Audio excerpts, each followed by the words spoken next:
that was formed last week, or towards the back end of last week. This is the TONSE Alliance. The spokesperson of the alliance joins us this morning. Mr. Tembo is here. Good morning, sir. How are you? Good morning, Richie. How are you? I'm very well, thank you. It's very good to see you this morning. Good to see you too. Yeah.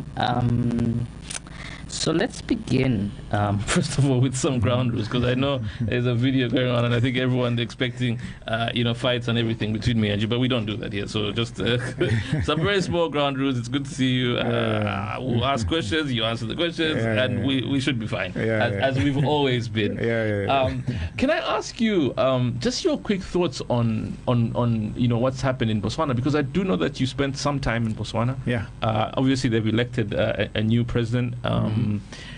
Yesterday there was the president was appointing cabinet ministers. Obviously, everyone is talking about the young cabinet minister that they appointed. But just your very quick thoughts around that election and the opposition winning the election, dethroning a party that's been in charge for many years. Yeah, so from my standpoint, Rochi, when you look at the Botswana system of democracy and Botswana elections, the ruling, or the previously ruling Botswana Democratic Party, which is a BDP, stayed for a prolonged period of time in power, primarily premised on the fear that they instilled in the population that should you elect any other grouping, they are not going to manage the affairs of this country as good as we are doing it. And for sure, they were doing a good job for a reasonably good period of time. The economy was booming. It was seen as a model of economic management in the region as well as in the world. So they instilled that fear to say, don't experiment with anybody. And for sure, it worked. But with the passage of time, of course, you had a situation whereby there were a lot of young ones coming up, the youth. And the youth were not easy to convince to say, don't try anything else. So with the passage of time, people began to become, disgruntled, primarily because of the youth unemployment. The economy was doing well when the population was small, but as the population began to grow, they couldn't keep up with creating jobs for those people who were becoming adults. So that raised disgruntlement, and it was something that was going to come with a passage of time, and eventually did materialize. Do you ever see a situation, even here? I mean, I use the example of this very young member of parliament this morning on the breakfast show. The guys were talking about, young people and being left behind. For many years, successive governments have had a so-called minister of youth who doesn't look like a youth. Who is not a youth. I don't know how else to say it, because obviously age-wise, it varies. But I think sometimes young people look at ministries like Ministry of Youth, and the expectation is this person should look like me as a youth, because how else will they understand what I as a going through?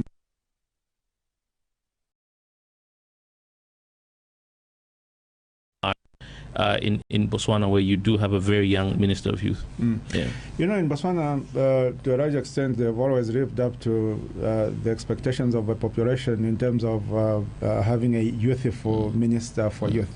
Even the previous Minister for Youth, his name was Tumiso Lahare. He was a Member of Parliament for Mohodsani, and he was about 27. He used to be a radio DJ. He became very popular because of the way he used to host his shows. And then the ruling BDP party adopted him in 2019 elections. He won, and they appointed him as Minister of Youth. So for us, we seem to have a bit of a challenge in the sense that our democracy doesn't have a genuine appetite to embrace the youth.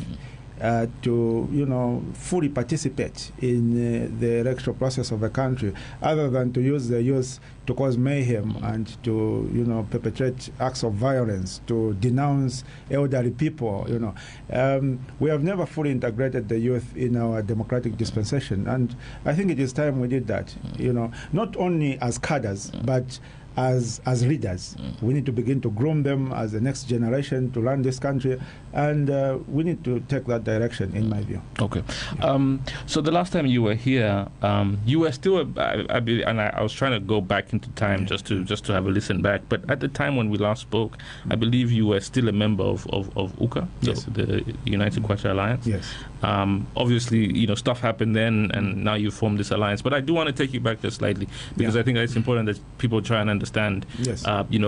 What's happened and the lay of the land at the moment. Indeed. So, do you just want to? Are you allowed to tell people? Are you allowed to tell us all what transpired that led you and others, because you weren't the only one, and others, to opt out of UCA?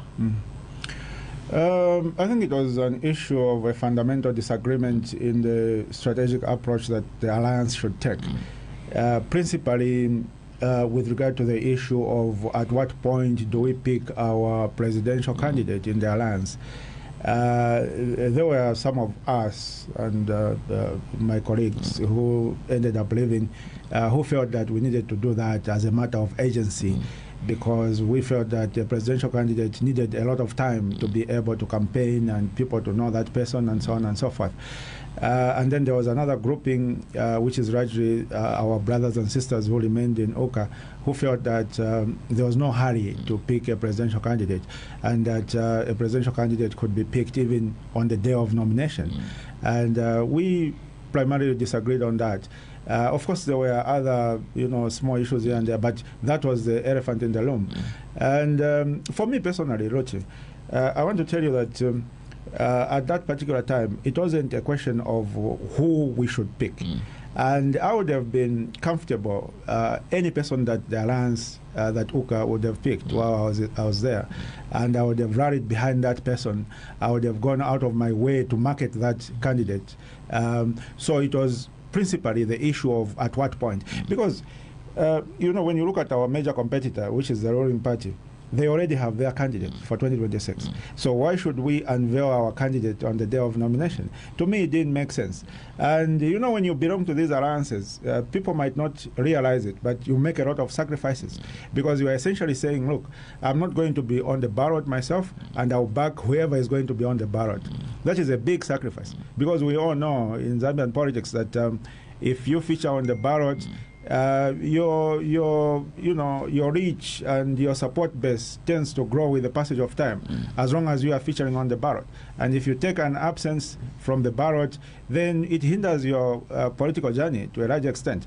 So when you make a decision to absent yourself from the presidential ballot, it has to be based on something sound, something that you strongly believe in, something that will materialize or has a high chance of materializing, the way I strongly believe that the TONSE alliance will prevail in 2026, and that it has a lot of potential to form government post-2026. Okay, so you don't have to deal with the elephant in the room, but I do want to take it back just slightly. Yeah. So I had a member of UCA a couple of weeks ago, and in our conversation, there's something that he said that struck me, and this was this. He seemed to have this saying that they were members of the alliance, the previous alliance that you were a member of. They were members of the alliance who were trying to crown somebody, and yet there was no discussion. So I just want to understand whether that's the case, and then when we fast forward to the TONSE alliance and your very quick decision to anoint somebody as the leader, whether that's true, that they seem to have been this I am already crowned as without a conversation existing.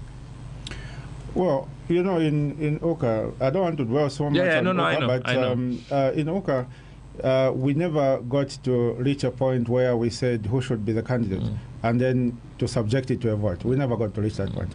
So our conversation regarding the issue of the alliance presidential candidate ended at the point of at which point do we pick our candidate. You understand? It never went further than that. There might have been, perceptions among the people to say, okay, there's some shadow boxing going on. Who are the people interested? Me, when I went into UCA, I made it very clear to say I'm willing to back anyone who is willing to stand. So to me, those are perceptions. To say there was an issue of infighting in terms of who should be the candidate, because we never had the discussion. If that discussion was going on, it was going on in the minds of the people, not like explicitly. Yes. Okay. So then, when you hear, and this is the very last question. This is the last time I'm going to mention UCA, by the way. But when you hear, ever since the TONSE alliance was formed, there've been some whispers. Yesterday, I think it was one of the members of the Patriotic Front who said that they're still working together with UCA. Just clarify that for us, because I think maybe that's a bit confusing now for people that there are two alliances.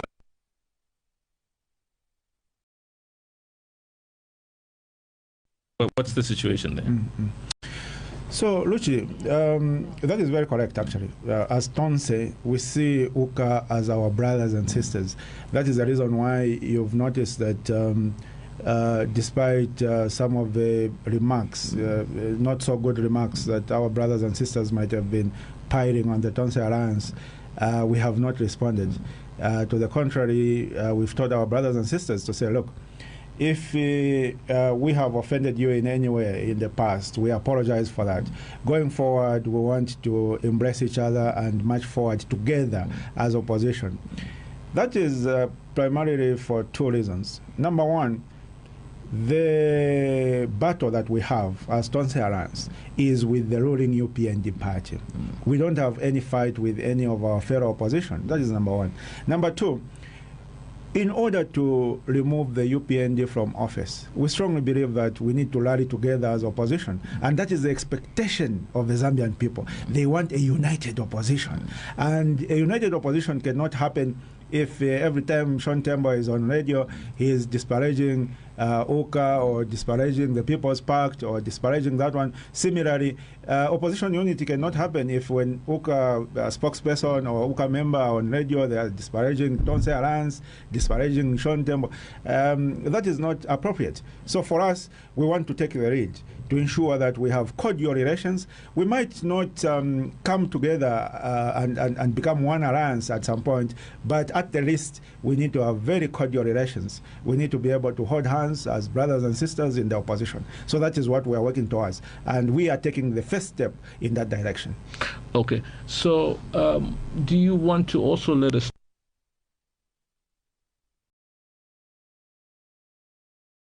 as your candidate? Because again, this was a very quick decision. It was almost like alliance announced, and here's the candidate. Yeah, so it almost felt like there was no room for a debate amongst yourselves. No, there was. Yeah. Luchi, two issues. First of all, why the speed? Yeah. We strongly felt that when you create an alliance, that is a new child, and this new child, it needs to have a face and have a name.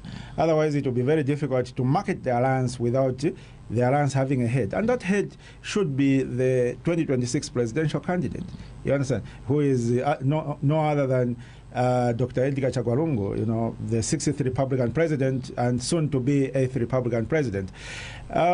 So we took that step in order to ensure that as we go about marketing this new baby, the alliance, it should have a face, and it has a face. And it becomes easier to market it because everybody knows, who is leading the alliance? It's Dr. Edgar Chagwalungu, His Excellency, Then you form an alliance, it doesn't have a head, and the question which people keep asking is, who is going to lead it? Who is going to lead it? And you're going to get tired of explaining to say, we're going to pick that person at this point, using this process. It becomes boring at some point. So it was a strategic decision. I hear you on the strategic part, but here's the real elephant in the room, which is you could have waited as an alliance. You could have waited until post-December to announce the alliance and also choose whoever you want to choose to lead the alliance. Why? And the reason why is because obviously you have something that is hanging over all your heads, which is the Concord judgment ruling that is coming up sometime in December. So you have that over your heads. We don't see that as a hindrance, Richie. You don't see it as a hindrance. We don't see it as a hindrance. What if the Constitutional Court, decides that we need to overturn a decision of the past, and actually, in fact, We don't see that as a hindrance. The sixth former president actually held the Bible twice. We don't and took oath of office twice. We don't see that as a hindrance for the simple reason that this issue of eligibility is an issue that is not new to the courts. Not just the courts, but to the court, the constitutional court. This is an issue that has been taken to court for 6 previous times. And on each of those 6 previous occasions, the court, not courts, but court, has ruled in favor of President Edgar Chagwa Lungu to say he is eligible. So we don't see any room in which, or any scenario in which the Constitutional Court would actually rule against President Edgar Chagwa Lungu. They can't make a U-turn on a decision which they have previously consistently decided on for 6 times. You understand? So we are very confident. In fact, we were... you don't worry the fact that they are entertaining. The fact that they're entertaining. We felt that they decided to entertain that petition in order to ensure that the course of justice lands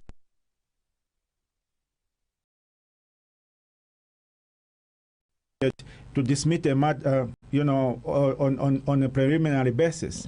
It's better to hear the full story from both parties. And if you look at the courts generally across the world, it's very rare that they will dismiss matters on a preliminary basis. They want to hear what each party has to submit fully, and that can only happen at trial. You understand? So that they consider the totality of the evidence. So we believe that the reason the Constitutional Court entertains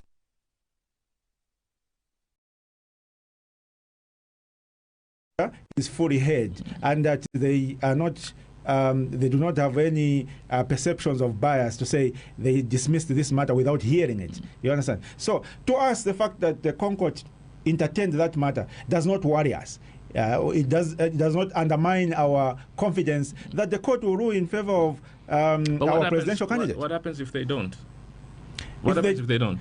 Well, because we'll cross that bridge. I feel like you have to entertain it because, and you've been to court many times. You've been to the Constitutional Court many times.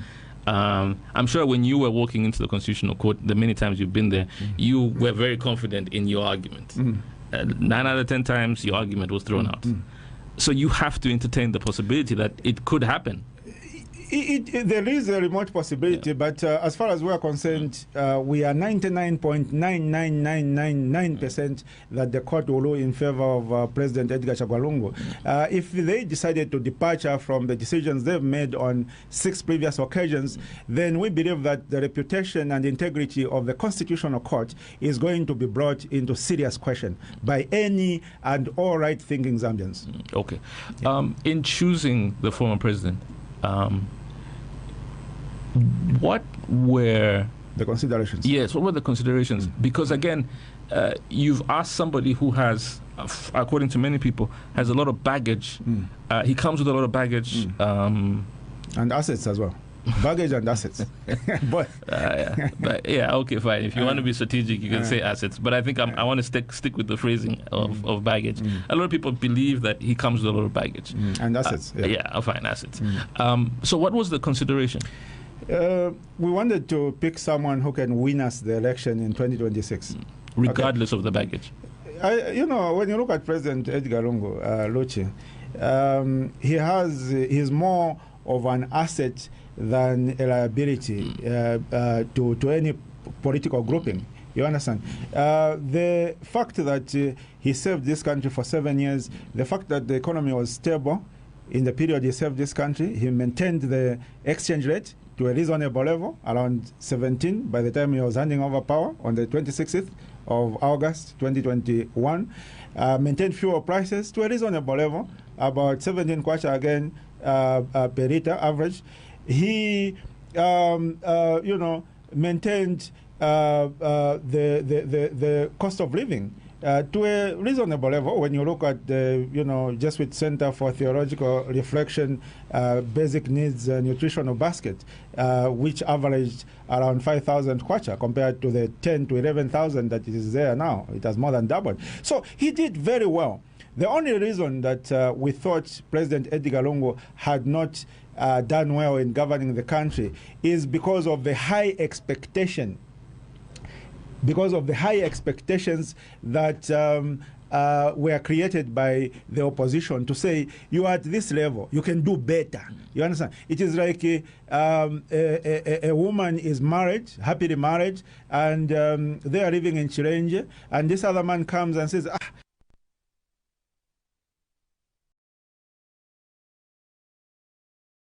bedroom the house in Chirenge, and you think that is living well.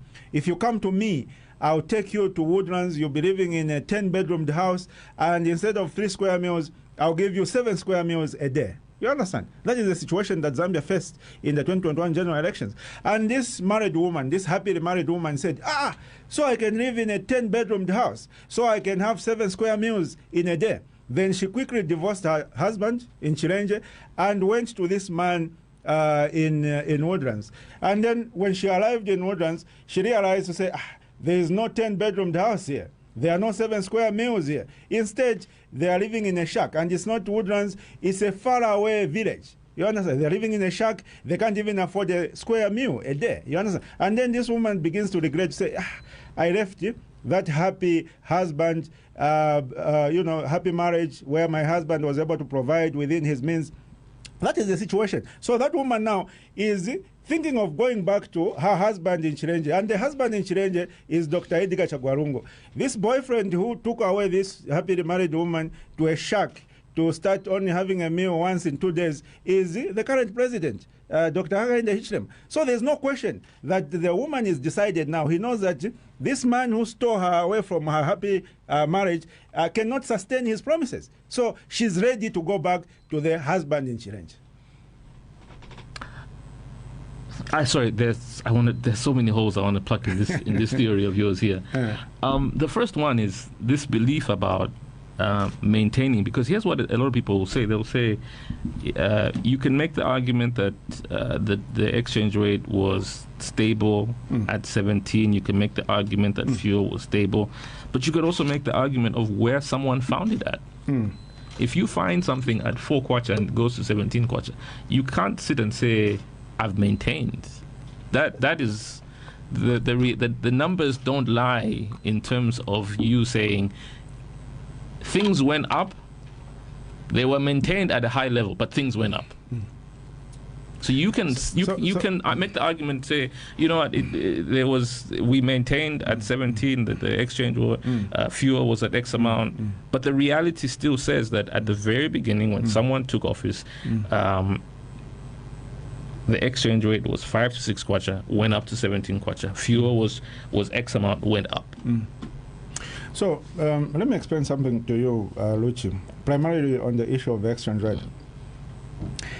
When you talk about the exchange rate and its impact on the economy, a depreciation of the exchange rate, the only time it becomes detrimental to the economy is if it happens rapidly. You understand? When it happens rapidly, then it destabilizes the growth of the economy because there is instability. People are not able to plan.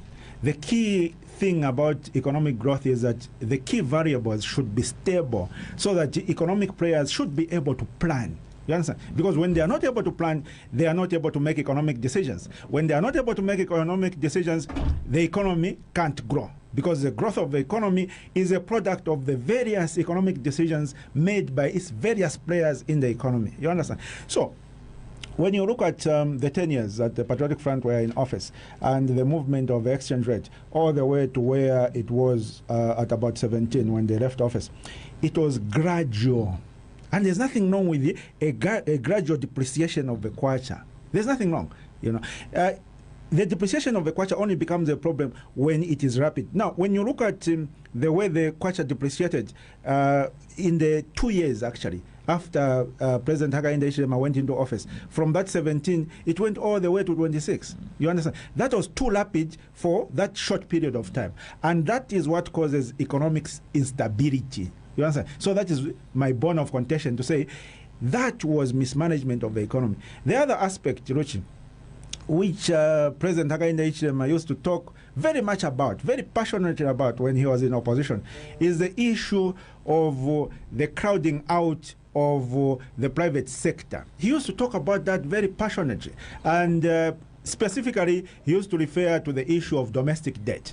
Because when you look at domestic debt, which is essentially the treasury bills and government bonds which are issued by the Bank of Zambia from time to time on behalf of government, the people who buy those treasury bills and government bonds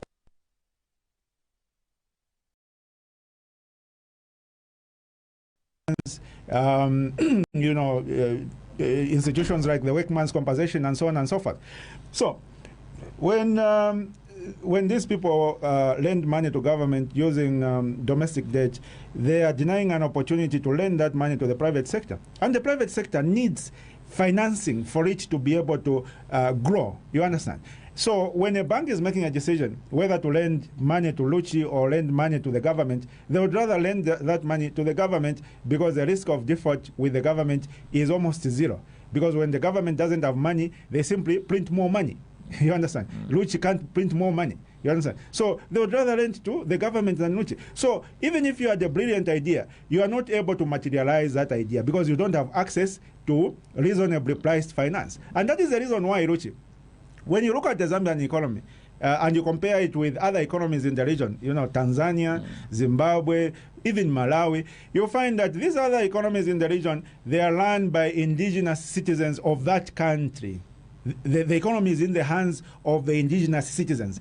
In Zambia, the Zambian economy is in the hands of non-citizens. I don't want to call them foreigners because that will make them feel like they are not welcome. I would rather call them non-citizens because they are welcome. They are helping us to create some employment. So the reason there is simple. It's not that these non-citizens are brilliant entrepreneurs compared to Zambians. No, they are not.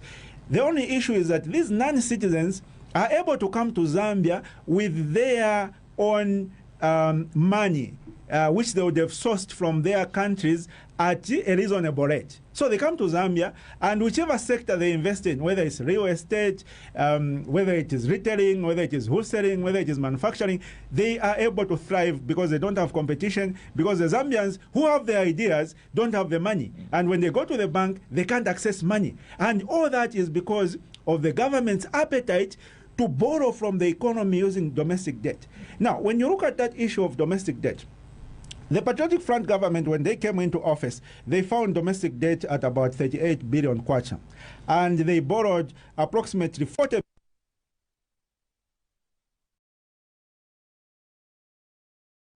already available on the Bank of Zambia website.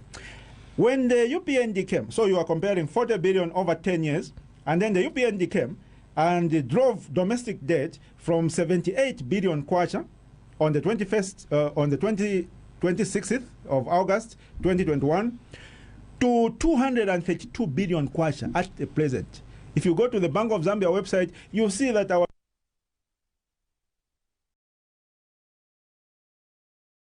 more than 160 billion kwacha over a period of 3 years. You are literally wiping out all the available liquidity from the economy. And that is why when you go anywhere around, the common theme people are saying, Muribe ndalama mu economy, ndalama zavuta. Why? Because the government has borrowed all that money. And then the other question that arises is, what has government done with this money? What have they done with it? Under the Patriotic Front, we saw that they would put up some infrastructure. Lusaka changed, basically, the face of Lusaka changed. Greatest Road became 6 lanes. We had these flyover bridges, which President Hakainde Hichilema was condemning as speed bumps. You were dumps. also condemning. Yeah, I did also condemn, but condemning. my In fact, condemnation... Your condemnation, if I remember properly, was that we've borrowed, we've built infrastructure, but we don't know how we're going to pay it back. Yeah, but in terms of infrastructure... And here we are. The chickens have come home to roost. Yeah. So in all of that, and just to go back to my original question, in all of that, I think the question that a lot of Zambians have is, why would you go and pick this particular person, the former president, as your candidate with all of that background? That's the question that allows them. So, Luchi, a person who borrowed 40 billion and was able to establish visible infrastructure is better on any day of the week, is better than a person who borrows 160 billion with nothing visible that they've done with it. On any day of the week, they are better. So, on any day of the week, the 60th Republican president, Dr. Edgar Chagwa, who is soon going to be the 8th Republican president of this beautiful country, is better in terms of competence, in terms of performance, than the current Republican president, Dr. Hakainde Hichilema, who will soon, in my view, be retired in the national interest. Yes. So here's a question from Christopher. Christopher says, please ask Mr. Tembo, what has changed now when a few months ago he was disparaging the former president, saying there's nothing he can do now which he didn't do in 7 years he was president? Now he's the greatest cheerleader for the former president. Yeah. So when you look at the performance of Dr. Edgar Chagwa, we are not saying that it was perfect performance. You understand? It wasn't perfect. It wasn't perfect. There were a number of areas that were not properly done. You understand? And the issue of cadreism is one of those areas. And President Edgar Lungu has since come out very openly and apologized to the Zambian people that he didn't do a good job ensuring order with regard to the use that the party had, the cadres. And he has since assured the nation to say, when he is given the second mandate, he will ensure that the issue of cadreism is not there anymore. He will ensure that it is totally eradicated. And on top of that, he will continue with the good economic policies that he was implementing, the good agricultural policies, like distributing 6 bags of fertilizer compared to the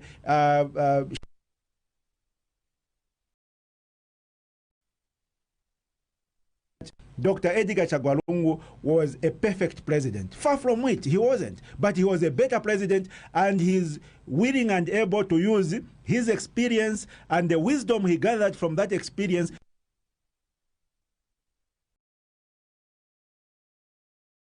And he will be surrounded by people like myself and other new entrants who will ensure that we contribute to making him a better president. Tell me, what gives you the confidence that he's coming back? No, not he's coming back. What gives you the confidence that someone has changed or he has changed? And I ask the question really just because lepers don't change their spots. You know, Ruchi, Dr. Edgar Chagwa doesn't need to change. He just needs to refine himself more. You understand? He doesn't need to change because even when he was there, the economy was doing well. Even when he was there, the agriculture sector used to record bumper harvest. Even when he was there, there was a semblance of justice under the judiciary. You understand? So he doesn't need to change, like make a U-turn. We are not saying he needs to make a U-turn because he was a good president. He just needs to become a better president under his second term. And that will happen with the addition of new faces as well as tapping on his experience during the 7-year period that he ran the affairs of this country. So we are not talking about a U-turn. Yeah, we are talking about him refining himself. Sorry, I just want to just on the 2 things that you mentioned. So you mentioned judiciary. We've seen in the past couple of weeks now, the JCC put out a recommendation that judges who handled particular cases handled them very poorly. I wonder what that speaks to when you say that the judiciary was performing particularly well. You speak about hold on. You speak about the economy. You speak about how the economy was in a good standing then. I don't just need the numbers to prove you wrong.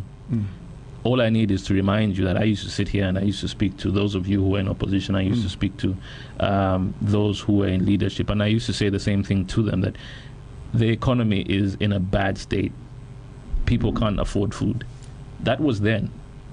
I'm not saying things have changed to the better now in terms of the economy, but I'm just trying to remind you that things were bad then.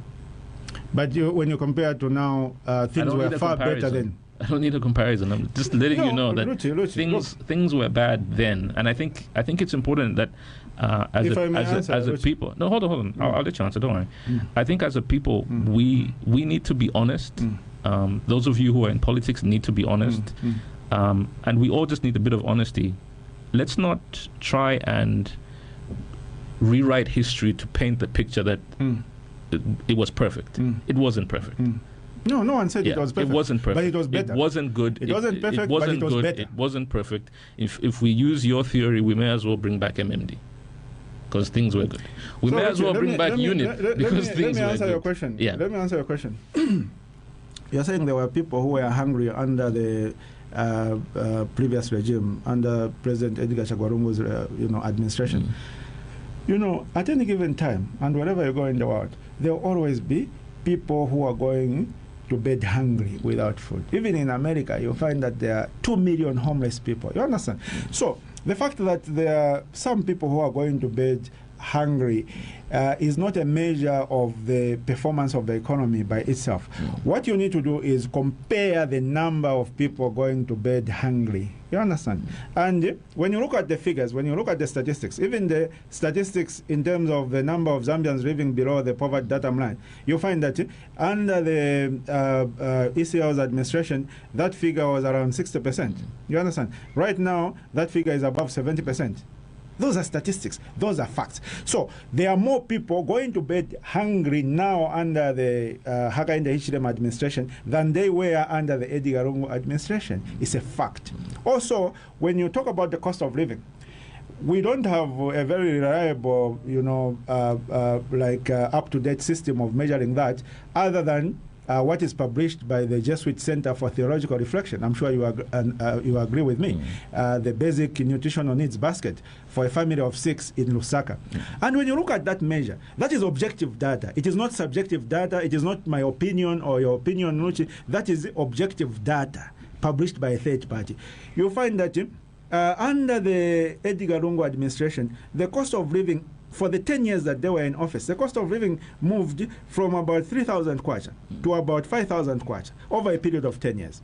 Under the Hakainde Hichilema administration, the cost of living moved from about 5,000 kwacha to almost 11,000 kwacha at the moment. That is more than double in 3 years. So, Luchi, on any day of the week, the Edgar Lungu administration was better in terms of economic performance than the Hakainde Hichilema administration. And the data speaks for itself. Here's a question from somebody who says, kindly remind Sean how PF cadres almost killed him. The president says he's coming to protect the family. How does that benefit the nation? He's basically coming in for revenge. The issue of cadreism has always been there. It was there under the PF administration. It is there now under the UPND administration. To me, what is important to me are the assurances by the Edgar Lungu, by President Edgar Lungu, who is our candidate, that the issue of cadreism will not see its day under the new administration. It will be a thing of the past. That assurance to me is good enough. Under the current administration, we have cadres who are in police uniforms and who are being paid by the Zambian people, the taxpayers. We have police cadres who are able to go to the Cathedral of the Child Jesus and prevent the Archbishop from accessing his own premises, laughing him up, holding him in his robes. We've never seen that before in the history of Zambia. The priest being held in his robes by a police officer. That is totally unacceptable. It has never happened. We have police cadres who came to my house, at Liberty House, and they came with grinders and started cutting down the door. You understand? Cutting down the door in front of my children. Those are cadres. They abducted me, took me in the bush, started torturing me. Those are cadres in police uniform. So on any day of the week, Lucy, I would rather have a civilian cadre than a police cadre. Because a police cadre, you can't even defend yourself. A civilian cadre, you can try to defend yourself. Because a police cadre comes with a gun. A civilian cadre will come with a machete. So I'd rather deal with a cadre with a machete than a cadre with a gun in a police uniform on any day of the week. Yes. I'm confused. I'm genuinely confused. And you know what confuses me? It's because we've all seen the images of you lying in a pool of blood, beaten by PF cadres. I find it shocking. I'm sure you've also seen the video. I find it shocking. The police coming I find it to shocking my house that you'd rather. I find it shocking that you would sit here today and sort of defend that and say, "I'd rather have that." Richie, I'm not defending that. I also find that was wrong. There's no question about it. Yeah. That is wrong. And if you say I'm defending that, then it sounds like you're defending. You are manipulating what I'm saying. It sounds like you're defending. I'm not defending that. That has been condemned. Even our presidential candidate for TONSE has condemned that, and he has made assurances that that will never happen again. You understand? Yeah. His assurances are good enough for you. They are good enough for me. Because in my view, let me explain something. In my view, I believe that the issue of cadreism proliferated under the PF administration, not at the direct instance of the head of state at that time, but because of the fact that he didn't do enough to stop it. You understand? He didn't do enough to stop it. That was being perpetuated by the cadres on the ground. And when they were doing that, they were doing it in the name of the president. They were doing it thinking that they are offering support to the president. And he didn't go out there and assert himself to say, can you stop what you are doing? This is not acceptable. Stop harassing the Zambian people. Because those were private individuals. They were not part of the government system. When you look at the police cadreism which is taking place today, where the police are able to go and harass, go and hold Archbishop Eric Banda in the lobes. Fwemba Bishop, Fwemba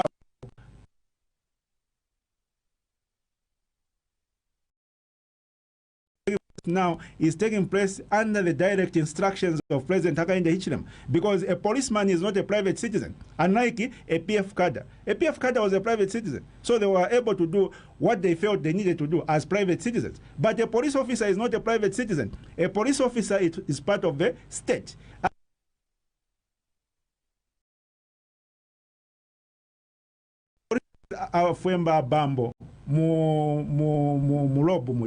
It means that that is under the instructions of the head of state. And up to now, we've never had an apology from Lai Hamonga. We've never had an apology from the IG. We've never had an apology from President Hakainde Hichilema for that incident that happened at the Cathedral of the Child Jesus. Okay, let me take you back to the question about him wanting to return for the benefit of his family rather than the benefit of the people. Who said that? I'm asking you. That is the perception out there. I don't think that's the correct perception. That is a perception by most UPND cadres. And they've got the right to form that negative perception because they are trying to defend their presidential candidate for 2026, who is President Hakainde Hichilema. The News Diggers front page yesterday, I'm sure you saw it. You saw the front page of the News Diggers yesterday. I think if you're referring to the News Diggers front page, you are misinterpreting what was said there, what was written. Do you have it? I don't have it here. But I think we all remember what yes. So if you look at even how News Diggers captured that, they said very clearly, they said, we want to come back so that naifetule kutako. You understand? Because we are hungry. Not only are the average Zambians hungry, but even us, the leaders, we are hungry. So we want to come back so that we can improve the economy. That is what the president said. It had nothing to do with the fact that most of his family members seem to be caught up in corruption cases. Well, to me, that would be, your imagination. You are imagining to say it probably meant this. But if you look at the words that was exactly okay, let me said, rephrase the question. A number of his family members seem to be caught up in corruption cases. His wife has had her property confiscated by the state. His children have had a number of their own property or property that is reasonably suspected to be proceeds of crime. And then now you have somebody who says, I want to come back. The assumption hold on. The assumption from Zambians is that this is a person who has their own interests at heart and not the interests of the people.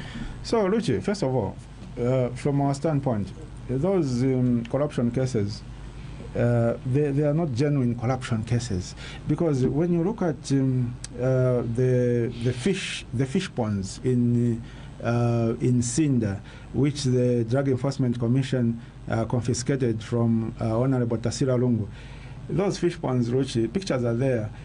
Some of them there were about 8, and only about 3 of them had a tent inside. They were unused. The other ones were just dug holes on the ground. There was nothing in there. And the Drug Enforcement Commission valued them at 14 million kwacha. You know, Kumunzi, labor is very cheap in the village. If you tell people, Tangani Makambwili, Kumbani fish pond up, you pay less than 3,000 kwacha. Because Mzambo Waripirama 10 kwacha for a day's work. You understand? So, for the SEC,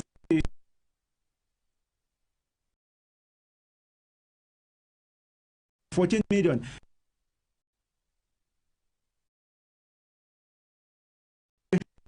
They are aligned to the ruling party. And that is why, as a nation, we can't make much progress. Because at any given time, we've got very few professional, objective people. And when there's a change of government, you'll find that there's a need then to literally sweep out everybody because they were not professional. If people were professional, if people were doing their jobs objectively, and there was a change of government, there would be no need whatsoever to change those people. Look at Botswana. They changed government.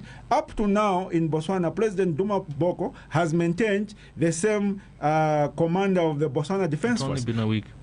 Sorry? It's only been a week. Yeah, but here we change overnight. It's we change overnight. He has maintained that. He has maintained the... it's been 2 weeks, by the way. He has changed he hasn't changed the commissioner of police. He has maintained everybody. You know why? Because those people were being professional and objective as they were doing their work. But here, people, when they are in these positions, especially parastatals and these law enforcement agencies, whether it's Zambia Police, Drug Enforcement Commission, or Anti-Corruption Commission, instead of being professional and objective, instead of doing their job to the expectations of the Zambian people, they want to do it to please the serving president for political reasons. Okay. We can't make progress as a nation when we have people of such mindset. Let me ask you a question, because you're an auditor. That's your background. Your background is an auditor. Yes. You're an auditor. So if I asked you to audit myself, and I told you that I earn, I'll be hypothetical, I earn 20,000 a month, and I'm able to build a 7-story flat, a bunch of flats, 7 stories. 6 of them, for example. As an auditor, would you not ask me the reasonable question of where did I get the funds from? Because there's no possible way that I can build these number of flats with the amount of money that I earn. I'm glad that you brought that question up. When you look, I've studied all the cases which are going through the so-called economic and financial crimes courts, both at magistrate level and at high court level. And I've written an article to that effect. The fundamental flaw in the way those cases are being prosecuted, Luchi, is the fact that they are comparing the income which someone owed, which someone earned, the income which they earned, against the current market value of the property that they own. That is a fundamental flaw in my view. You can't compare the income which someone earns with the current market value of the properties. Why? Because the market value grows with the passage of time, especially with real estate. You understand? So someone might have built a 3-bedroomed house in Kalingalinga maybe 5 years ago or 10 years ago, and they spent 200,000 kwacha to build that house in Kalingalinga. When you do a valuation today, that house which the person spent 200,000 kwacha will be found to have a market value of 1 million kwacha. You understand? And then when you look at the income of this person, maybe their income is only 400,000 kwacha. And then the court says, no, since your total income, when we add it up, amounts to 400 kwacha during this period, and the market value of this house is 1 million, it means you can't account for 600,000. You understand?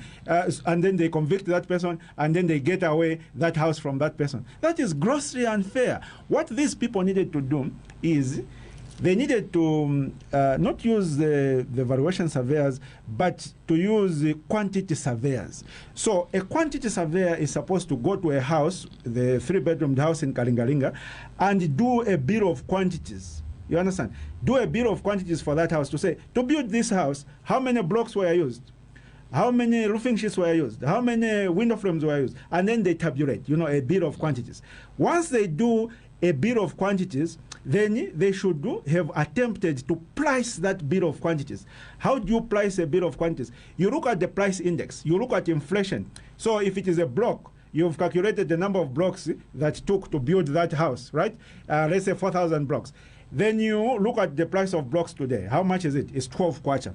You go back, you discount it with the annual inflation, average annual inflation. That information is available at Zambia Statistics Agency. You discount that price from 12 to what it was or what it should have been in 2015. Then it gives you maybe 4 kwacha or 3 kwacha per block. You then multiply those 4,000 blocks by the 3 kwacha, which was the price in 2015. Then you come up with what the cost of building that 3-bedroom house was in 2015. So you find that the cost is 200,000. And then you can compare that cost of building that house in 2015 with what the income earned by that person was during that period, which was maybe 400,000. And then you realize that this person was able to afford to build that house. So that would be a fair way of prosecuting these so-called corruption cases in these courts, the so-called economic and financial crimes courts, both at magistrate level as well as at high court level. But what is being done? And I believe that the judicial officers, Ruchi, who are handling these cases, they are not dull people. These are reasonably intelligent people, in my view. And the reason, I don't understand why they want to compare the income that someone earned with the market value of a property. You can't control the market value. I can't control the market value. The market value is dependent on the current demand. So I hope I make sense, Rich. I hope I make sense. So in my view, these cases which are being prosecuted in these courts, it is being done on not in an effort to fight corruption, but it is being done maliciously so that the government can get as much property from former PF leaders and those people who support the PF, as much property as possible. They want to get as much property from them as possible so that when we go to 2026, all the PF former members and current members, all the supporters of the PF will be very broke. They will have zero money. And then the only people who have money to campaign will be the UPND, who are able to form a company today. Tomorrow they win a tender for 30 million kwacha. I'm going to take a break. Sure. I'm going to take a break. We will be back after 10. I actually can't believe you sat there and spent 2 minutes. I actually thought what you would say is that. What did you expect? So here's what I thought you would say. This is what I genuinely thought you would say. I genuinely thought that you would say that there is a possibility that, some of these properties are tainted. That was my expectation. Luigi, let me tell you something. Because let me tell you something. Yeah. If you're going to take people's property away, mampoka nyumba muno. Mamsi apanja, mampoka mamotoka, mamsi achemanga nje pamina choka ku school, ku college, nje pa graduate, mamsi achepa zero. If you're going to do that, and if you're also, in addition to that, going to take that person, mamtenga, mampega ku jail, the way GBM was incarcerated, you give a person 5 years, mamulonga. You can't do that on the basis of probability. At reasonably expected to be process of crime. What happened to the provisions of the Constitution, which requires that it has to be beyond reasonable doubt? So in my view, Luchi, even that so-called forfeiture of property act is an unconstitutional act. You cannot... let me just finish. You cannot get people's property away. You cannot send people to prison on the basis of suspicion. It has to be proven, a proven fact, something beyond reasonable doubt. That is what our Constitution requires. So, the only reason, in my view, that you should know this as someone who's gone to court a number of times. Yes, that is.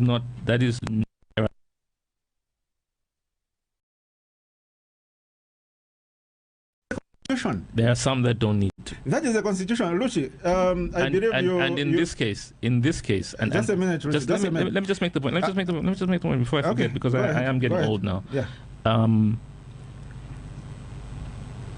All you have to do, if I am the economics and financial crimes, and I say to you that I suspect that these properties, this cup that you own, the one that's here for everyone to see, I think it's tainted by corruption. I don't think that you were able to afford purchasing that cup. All you have to do is tell me and show me that actually I've got the funds to do so.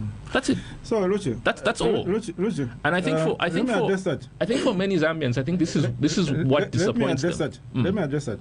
Two issues there which you've raised. The first issue is the so-called forfeiture of crime, of property reasonably suspected to be process of crime act. The second issue is that you're pressing the burden of proof on me, the accused person, to prove that my property was well earned. I worked for it. Those provisions, Ruchi, are in an act a subsidiary registration. And I believe you have a reasonable understanding of the law. The requirement to say a person, for that person to be convicted of a criminal offense, it has to be proven beyond reasonable doubt, is in the Constitution. The second requirement, that the burden of proof is on the accuser, not the accused, but the accuser, is also in the Constitution of Zambia. You understand? So you've got two provisions which are in the Constitution of Zambia, which protect me and the property I have, to say you cannot come to me and tell me that I should adduce evidence to prove that my property is tainted. It is you who is accusing me that should adduce evidence that my property is tainted. That requirement is in the Constitution. And then you have this subsidiary registration which says otherwise. Between the two, between the Constitution and this subsidiary registration, which provisions should take precedence? Obviously, it's the Constitution, because the Constitution is above any subsidiary registration, any other act of parliament. The Constitution is above. That is why I told you at the beginning that, in my view, these laws which the Economic and Financial Crimes Court are using, those laws are unconstitutional, specifically the forfeiture of property suspected to be proceeds of crime, because that law forfeits property on the basis of mere suspicion. It does not meet the constitutional requirement of proof beyond reasonable doubt. So I can come to you, Ruchi, and say, I come to your house and say, this fridge, Ruchi, I think you can't afford it. Then I take it away from you. Meanwhile, you worked for it. Is that fair? So my view, Ruchi, in conclusion, my view, fair. Let me just finish. Yeah. Let me finish. Yeah. My view, Ruchi, is that as a nation, if we are going to make progress as a nation, we need to develop a sense of fairness among ourselves. You know, we are one people. We are all Zambians. We need to have a sense of fairness. When something that is unfair is happening to you, even if it is not affecting me as Sean Tembo, I should be able to stand up and say, my guys, wait a minute. What you are doing to Luchi is unfair. It is wrong. We need to develop that culture. Because without that, Ruchi, we are headed for doom as a nation. We are going to keep on fighting one another for no good reason. We are going to keep changing governments and continue fighting one another and continue sending each other to prison for no good reason. 50 years or 100 years from now, our economy will be nowhere. Our levels of poverty will be very high. Meanwhile, we'll keep admiring our friends in other countries, Zimbabwe, Botswana, Namibia, and say they are doing well, and yet we are not. Why? Because we don't have the right values as citizens. Let us develop the right values in order to develop this country. Isn't a value accountability? Accountability is a value, and so is fairness. And that's even fairness. And so is fairness. And that's why I sit here and I say, that if Mr. Sean Tembo comes to me and says, this phone that you bought, I suspect you can't afford it, it's pretty basic. I just need to be able to show you that I can afford. But that is unconstitutional. But the moral. Okay, fine. If you want to, if you want to use the Constitution, can we agree on something? Yeah, if you want to use the line of can constitutional, we agree on something? That's fine. Can we agree on something? But now, from a moral perspective, because unfortunately, politicians. But you can't convict people from a moral perspective. You have to convict them from a legal perspective. Fine. In the public court of opinion, unfortunately, it's all about morals here. It's not about whether it's which part of which law takes supremacy over the other. In the public court of opinion, it's very basic here.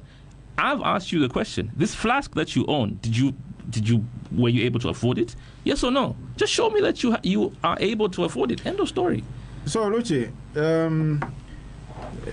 sorry, I know you are the interviewer and I'm not supposed to ask you questions, but do you agree that the Constitution is supreme over any other subsidiary registration? Yes. Are you aware that the Constitution places the burden of proof on the accuser and not the accused? Are you aware? I am aware. You are aware? Yes. Are you aware also that the Constitution requires that before a person can be convicted of a criminal offense, there has to be evidence adduced beyond reasonable doubt? criminal offense, yes. Yes. With the civil cases, it's a matter of balance of probabilities. Exactly. But for a criminal offense, it has to be. Thank you for saying. Yes. Thank you for saying civil. For criminal cases, it has to be beyond reasonable doubt. In other words, you don't need to doubt that this person. In a criminal offense. Yes, criminal offense. So, if you agree with me on that basis, then why should we have people's property taken on them?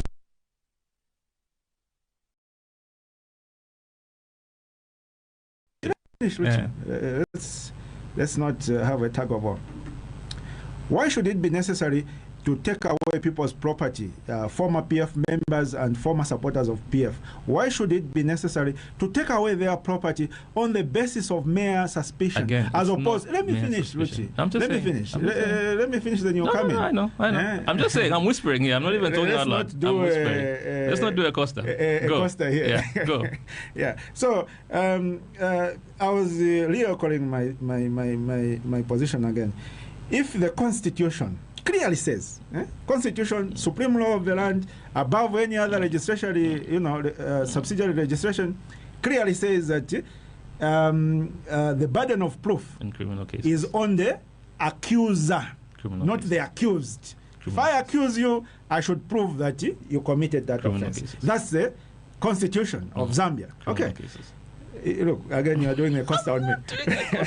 I'm whispering here. That's the Constitution. The same Constitution, Luchi, also clearly says that for a person to be convicted of a criminal offense, it has to be beyond reasonable doubt. If the Constitution says that, and the Constitution is superior to any other law, then why should people, specifically PF supporters, PF members, and anyone affiliated to the PF, why should they be convicted on the basis of mere suspicion?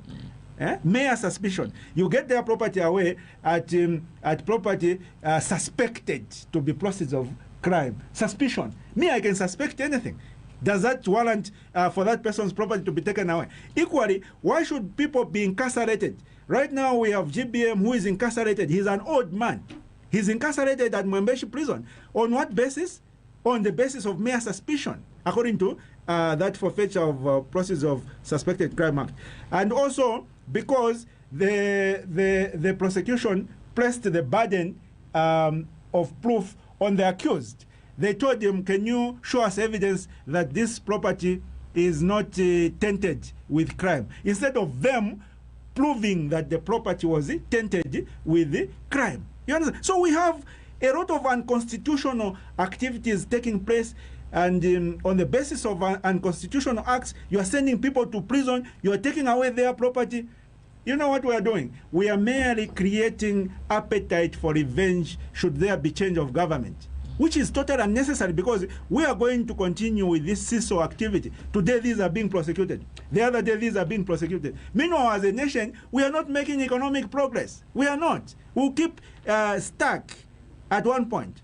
To whose benefit? So we need to change our mindset as Zambians. We need to change our values. We need to develop a sense of fairness. When something wrong is being done to you, Ruchi, even if it is not affecting me, I should be able to stand up and say, but what is happening to Ruchi is not right. Can you stop it?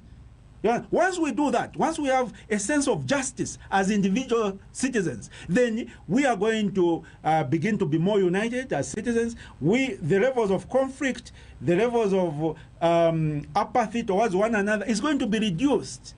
And then together as Zambians, we will be able to grow our economy, we'll be able to develop this country. That is my vision for this country, Ruch. I might be right, I might be wrong, but that is my vision for this country. Okay, let me take a break. We'll be back very shortly. This is Tuesday's edition of Let the People Talk. Phoenix FM. Phoenix FM. Phoenix FM. Mom, you know I've got big dreams, right? Of course. Oh, you know how you've been giving us Bokomo? With all the wholesomeness and goodness in, I sure do. Well, I think I'm finally ready to fulfill them. So if you could just send off an email to the president and tell him that I've got what it takes to be the best kid politician, that would be great. I'll get on to it immediately. Yes. The goodness to be their best starts with a ball of Bokomo goodness. Buy your favorite participating Bokomo products to stand a chance to win amazing prizes. See in store for more details. La Zambia. Football.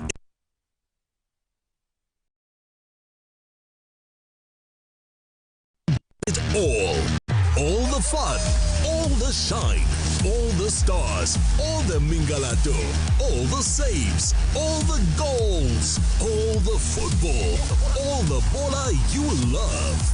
That's Bola Yapa Z, all on SuperSport on DSTV from as low as 220 kwacha per month. All right! Building a house or structure is an investment for the future. At Kalahari Concrete and Construction, we make sure this is a reality. We specialize in premix concrete and concrete products like culverts, curbstones, jersey barriers, pavers, and more. Get in touch with Kalahari Concrete and Construction on 097784.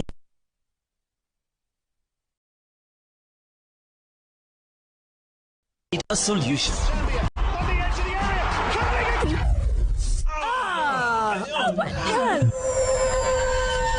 Looking for solar solutions? Come to Muhanya Solar Limited. We offer solar solutions, not just products.